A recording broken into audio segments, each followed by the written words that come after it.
Hashtag Kangaroos Podcast. Whatever I've been through, the moment I see you, things start looking up.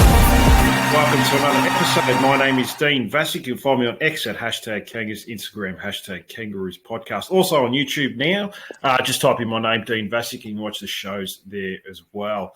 All right, tonight I'll welcome to the show the girl who kicked 5 goals in the only decent weather conditions we've had this year, a big key forward in the AFLW, Kate Shierlaw. Kate, welcome to the show. And first off, how is the elbow going and feeling?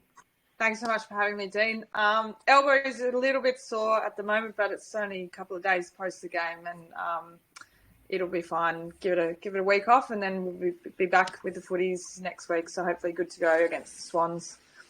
And did you have this injury during the game last week? No, I got bumped during the Richmond game, and it's straight away hurt it, and then it got sore at the airport, and had to get scans the next day, and showed a little fracture. So a bit annoying, and in and out of the team at the moment, but hopefully good to go against the Swans. Is it a bit frustrating, especially after they rested you for the midweek game last week, that you get to miss another week now as well?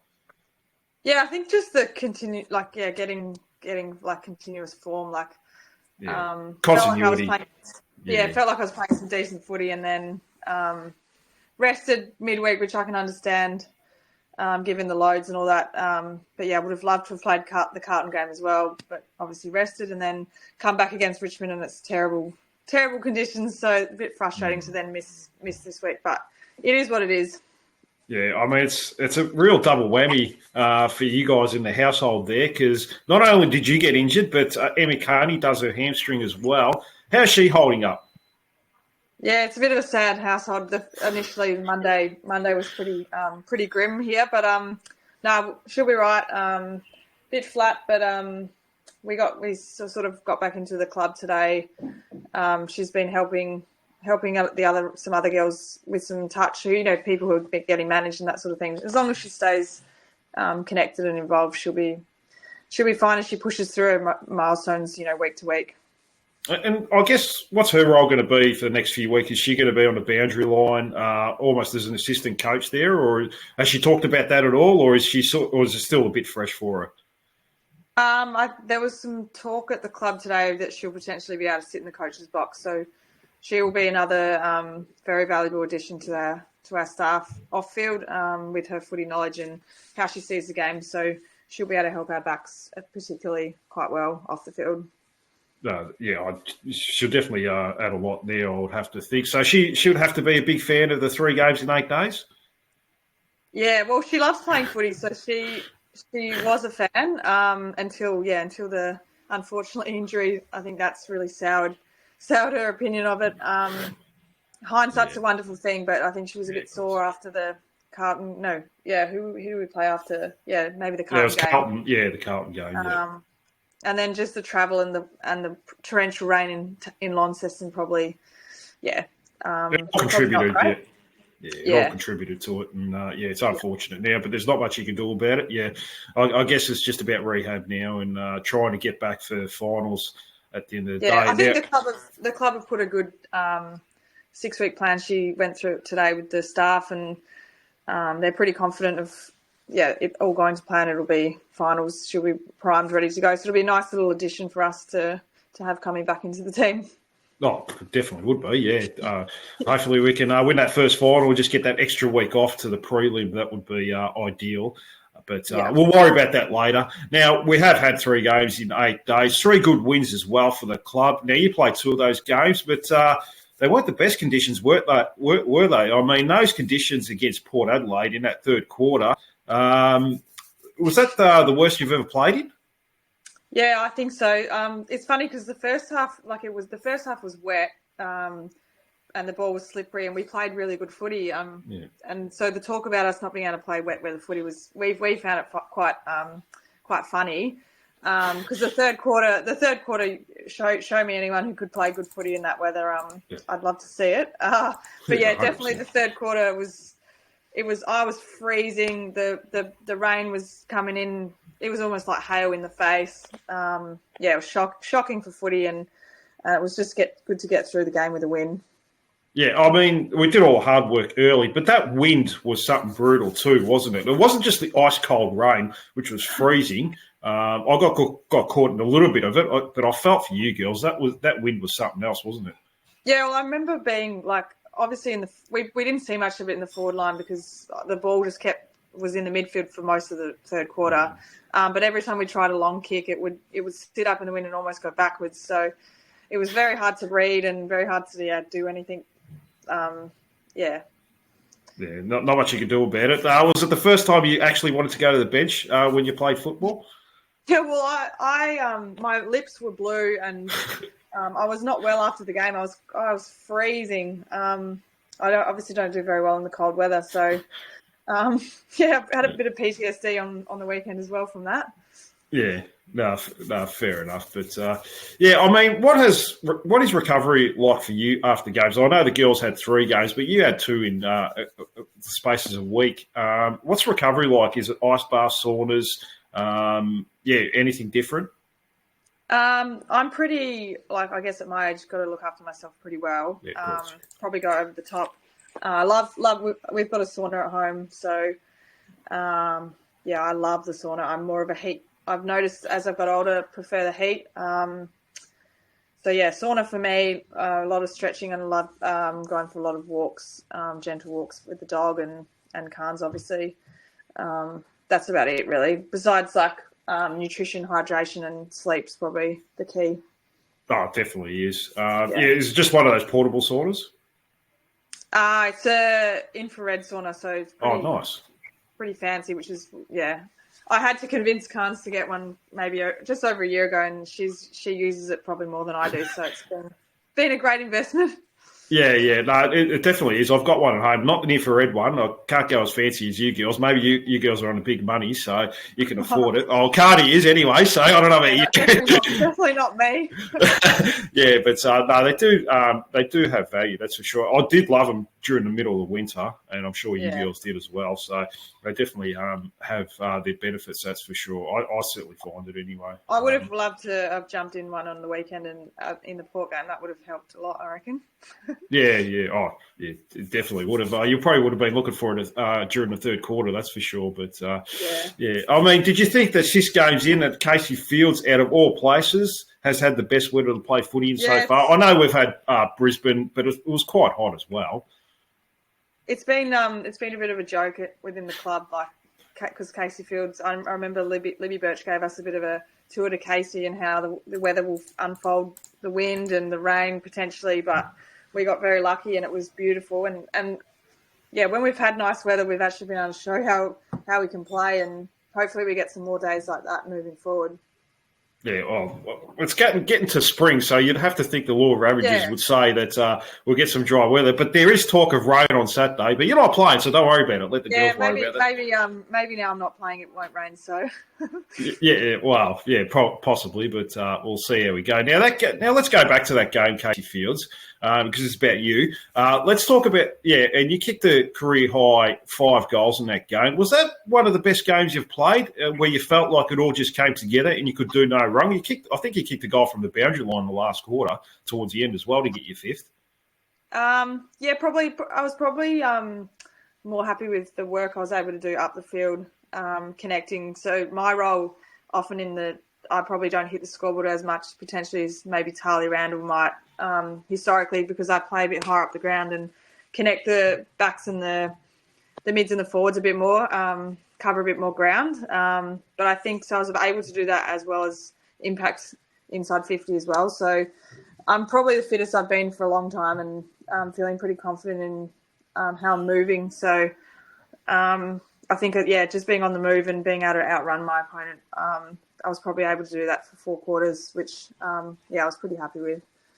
Yeah, well, we're certainly very happy with it. So you made the most of your opportunities that game, because you've had no decent weather ever since then. So you said, we had the first half against Port. You actually you did pretty well. But then the second half, they just went to a different level. But what can you do? I guess at the end of the day, we can't control the weather. Now, I also want to talk to you about that mark in the grand final last year. It was almost Wayne Carey like in that third quarter. It was at the stage of the game where we really needed a lift. Was that the best mark you've ever taken?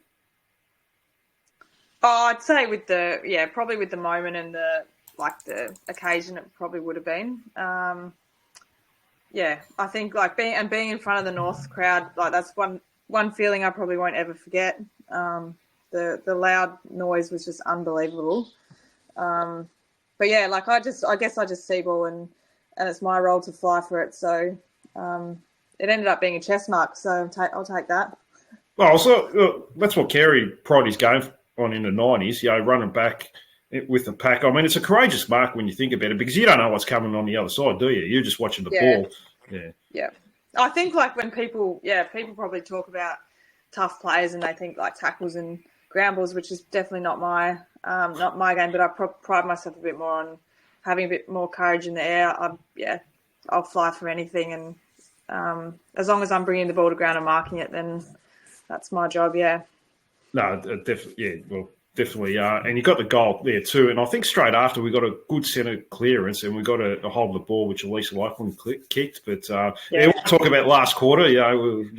We'll put that. We'll forget about that. But it was definitely something I remember. And I think one thing that's I didn't notice about you when you were at St Kilda, but I did notice last year is that you've got a bit of pace. Now you've been involved with a few iconic moments. I've just mentioned one there. Another one was the first final against the D's, where you might have burnt your now teammate on the wing to deliver a 30-metre handball to Talia Randall, who then gave it off to Bella Eddy for a really important goal. Did you enjoy that one? And have you reminded Libby of that, have you, or not really? Yeah, well, it was, again, Libby is one player that when she wasn't on our team, I think it was quite enjoyable to do well against her because she's competitive and she's just one of those players that when you play against them, it's always a battle and quite enjoyable when you do well. Now she's on our team, it's obviously very nice. But, I guess I've always had the speed. It's just trying to find ways to use it in games. And obviously being in a better team, it's just I've found myself in a bit more space sometimes. I think I've been able to use it a bit more, and this year, when I'm a bit fitter, I think, just little things like being able to use it at the right times and having confidence. And if a player's confident, then they're running on top of the ground. It makes a big difference. Are you one of the quickest players over 50 metres at the club? Yeah, me or Erica would be the top two. She's actually got a bit of pace because I noticed when you get it feels like you're going downhill sometimes when you get that ball. You just she's got the amazing balance of speed and endurance. Erica, she's one of the most amazing athletes I've ever come across in terms of her running ability. So she can hold that pace all day. Whereas, I don't have as much endurance, but yes, I've got the speed and hopefully can keep using it. Yeah, no, definitely. Yeah, hopefully so. I mean, you got those big long legs, so you can take the big strides, which makes a big difference. I think that's why it's a bit deceiving because it's very lopey. But once I get going, yeah. Yeah. Now, and on a personal level, have you set yourself goals for this year, or is it more of a team focus for you? Definitely team focus. But marks, being able to mark and connect the ground for us is probably always my aim. So, as many marks as I can take, whether that's uncontested or contested up the ground. Because that's my role is the link player a bit further up the ground, and anything else is sort of an added bonus. Yeah, and just on your role, obviously the last couple of games, they're not conducive to tall forwards. We see that. It's a downpour. We've had Launceston, playing in puddles of water. You had the Port Adelaide game second half. How does your role change in that? Because you're not going to take the big narcs and kick the goals. Is it just doing the team things and just trying to put a bit of pressure on the defence and just try and inch the ball forward a little bit?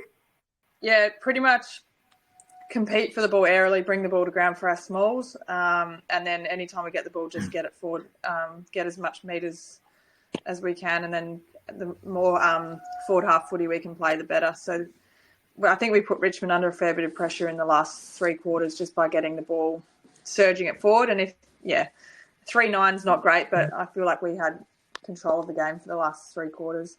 Yeah, and I was just about to tell you that I felt like after the first quarter, Richmond were on top, and you got the Emma Kearney hamstring injury, but you girls just found another gear and decided to step it up. The pressure became really intense. You turned up the heat, and I felt, and like you said, we really controlled the game after quarter time, didn't we? Yeah, I think it's one of the most gritty wins I've been involved in. Didn't really it wasn't set up for a North Melbourne game really, but and Richmond quite a contested one-on-one sort of style team, and we were up against it obviously with Em going down the first 3 minutes of the game, and for us to rally after quarter time shows a bit of grit, and I felt like we had controls of the game from then on. So I think it was a very important and strong win for us.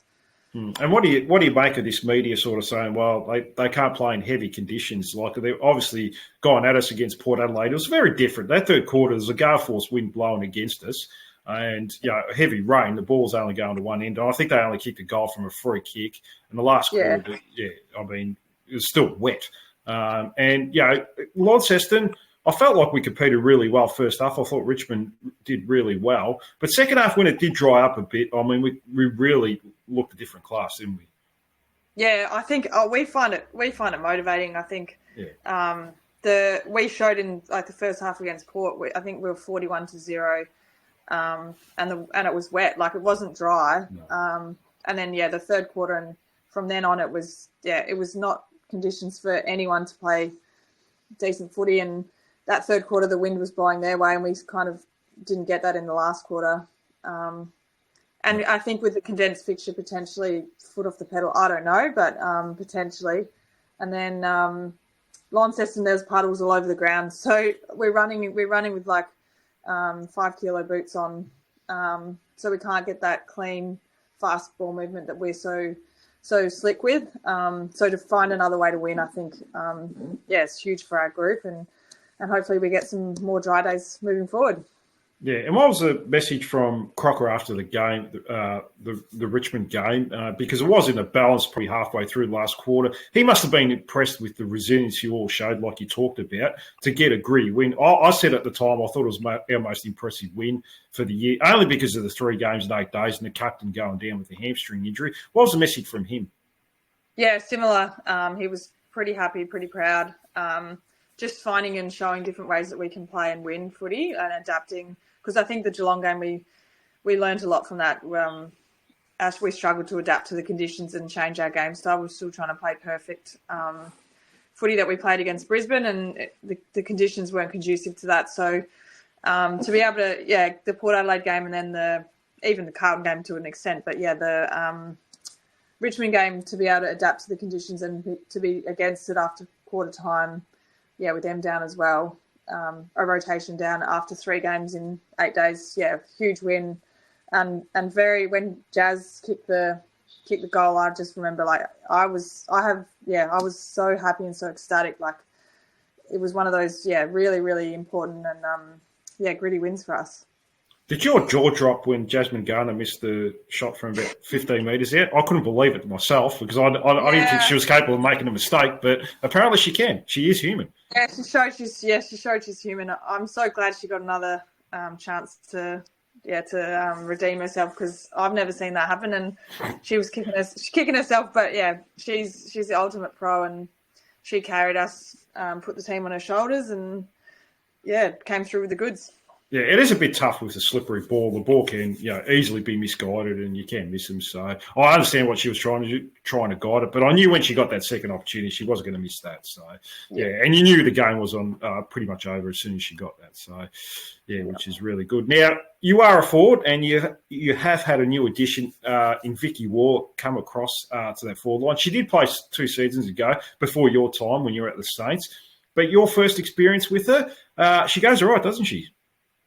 Yeah, I love playing with Vic. I think she's probably the missing, I wouldn't say missing, but she's really something that we've probably just lacked a little bit in our forward line. Our smalls is they're very crafty, and very like good skills and silky and those sorts of things. But she just brings this toughness that just puts us all on her back and brings us along with her. So you can't help but play or try to play more similar to how she plays. And it's just also day to day, like elite behaviours.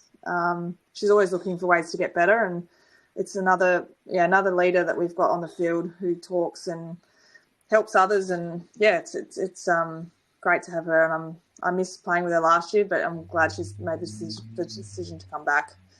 Yeah. Are you surprised? Oh, sorry, cut you off there. Are you surprised that the three Irish girls, O'Shea, Martin, and Vicky Wall, they seem to have picked up the game really quickly, and they're very smart, aren't they? They're not just like athletic and they can run and tackle and all that. They seem like very smart footballers. Yeah, I think Erica playing in the back line helps her see the game a bit clearer. I think for Vicky and Neve to be able to play forward line, I think forward line, I might be biased, but I feel like forward line's the hardest position to play on the ground. It's taken Neve a little while from last year to this year, but she's really nailing that role. And there's a lot of depth in particularly our forward line. So there's a lot of pressure on positions, but she's been really good these last couple of weeks. And Vicky obviously had that whole year 2 years ago, and she's come back and hasn't really missed a beat. No, it's really good to see. So on a personal level, what's your role this week? Is it just helping out, or are you just happy to go in the stands and have a pie and watch from there? Yeah, I think I'd love to be in the box. I know in the Pracky game I sat in the box, but I think for AFLW, I think you have to have you have to be out for a certain amount of time to be exempted to go in the box. So really? I'll probably sit with the other non-playing players and enjoy the game with them and be wishing I was out there. No, of course, yeah. I mean, talking of that, you might have 3 or 4 more years left in you. It looks like Kearney's still got about another 10 years the way she was going. What's your role? Are you interested in staying in coaching after you finish up playing? Yeah, I think so. I think development stuff really interests me. I love helping the young kids. And not just on field, but off field as well. So I don't know what that would look like, but head coaching, I would say no, but development coaching and helping that from that side of things, definitely yes. What about your partner, Emma? Do you see her as a head coach? Because I do. I think she might be one after Darren Crocker calls it a day. What do you think? Yeah, I can see it. I don't know if I'd love that. But yeah, no, potentially. Definitely head of development, maybe that sort of role first. She's very passionate about, similar to me, I guess, very passionate about developing the others and having a big say in the development program and that sort of thing. And then potentially, she definitely doesn't want to jump straight into head coaching. I think she wants to make sure she gets the right experience and that stuff before she would look at doing that. Oh, I guess the next 4 to 6 weeks might be a gauge of if she really has a passion for it, I guess, because she will be involved. You can certainly see that. So, yeah, definitely footy for a long time. It's I wouldn't be surprised, but it won't be short term. It would be I'd say a longer term goal. Yeah, that sounds good. And yourself, is it just a 1 week injury? Can we confirm that, or is it a bit too early at the moment? After today, I'm pretty confident it'll be the 1 week. I got a good running session in today and a bit more movement, and the pain is subsiding. So I'm very hopeful that it's 1 week because we're not playing till Sunday next week. So still got a fair bit of time, and I think it might be a pain management sort of thing. There's plenty of drugs I can take for that and strapping. So I'll be pretty keen to get out there. Yeah, there is Nurofen, Panadol, and all that sort of thing. It seems to work. Yeah, exactly. So, that seems to work pretty well. Now, we'll finish off with a couple of fun questions. Now, I know you wear number 33 in the women's team, but do you know who wears number 33 for the men's program? I sure do, Braden George. Oh, very good. He's a ripper, so yeah. He's a nice guy, isn't he? I've heard a lot of good things about him. So, no, that's really good. Now, I'm going to compare you to Talia Randall because you are the two big forwards of the team. But overall, in your careers, who has laid the most tackles in a game? Oh, Talia for sure. No, you had 7 for the Saints against GWS going back a while ago, and Randall laid 6 for the Lions against GWS in 2018. I don't know what it is about. Yeah, don't know what it is about them, but obviously. I remember that game. Like played them in. It was pouring down rain as well in that game, so very good day for tackling. Yeah, well, you seem to get a lot of these rainy days, Kate, so you might be cursed as far as weather goes when you're playing football. What about marks in a game?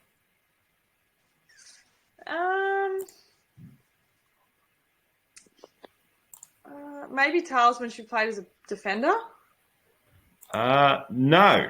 No. She had 7 in a round 6 2021 game against Richmond, and you've had 8 3 times. Most recent one against Melbourne, where you kicked the 5 goals. So very nice, Kate. So you got her covered. So something. I'll remind her of that.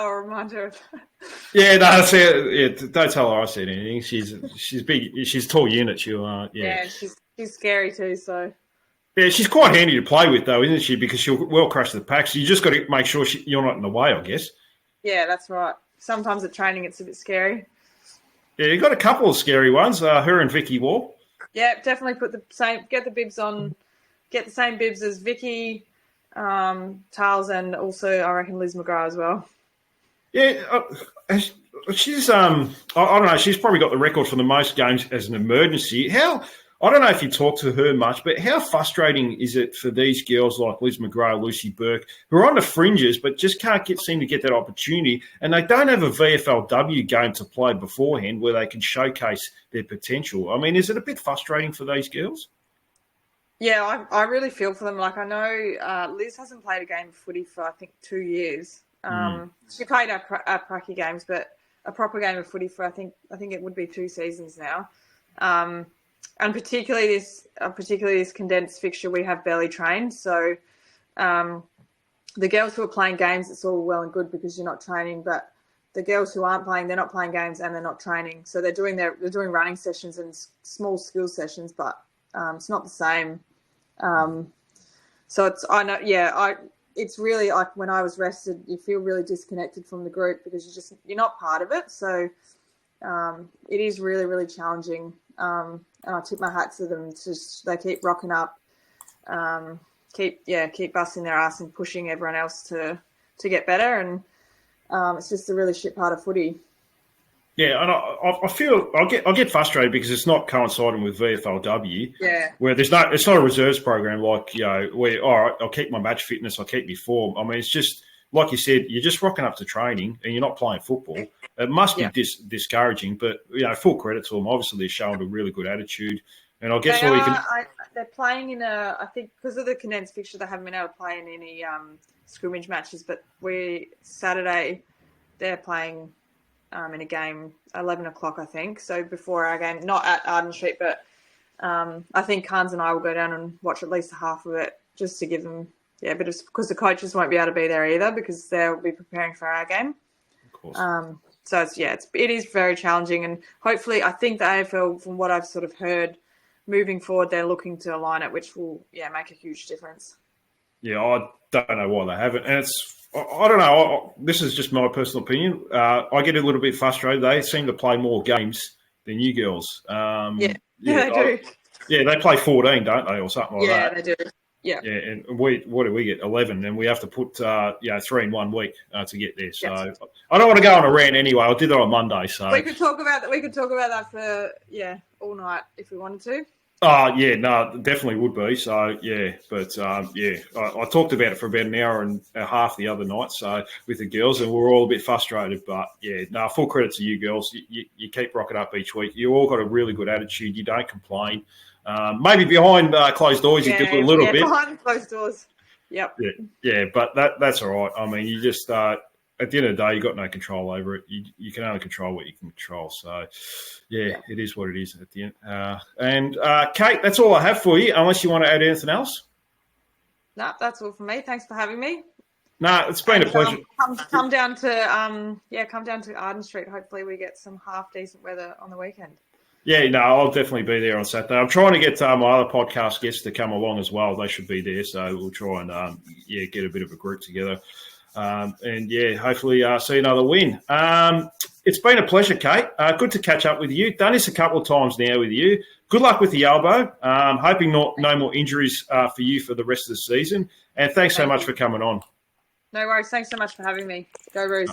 Yeah, sounds good. Now, and thank you to all you lovely listeners as well. Don't forget to check out the show on YouTube, like, subscribe, leave comments, push that notification bell. I'll be back probably next week. Check out my shows from the last couple of days as well. Had Sarah Wright on yesterday. Kate, she had some good things to say about you. Oh, did she? I don't know. I can't remember. I don't think she did. So. Yeah, she is. She's a really nice girl. Always good to chat with her. Really enjoyed it. That's it for now. Bye for now. And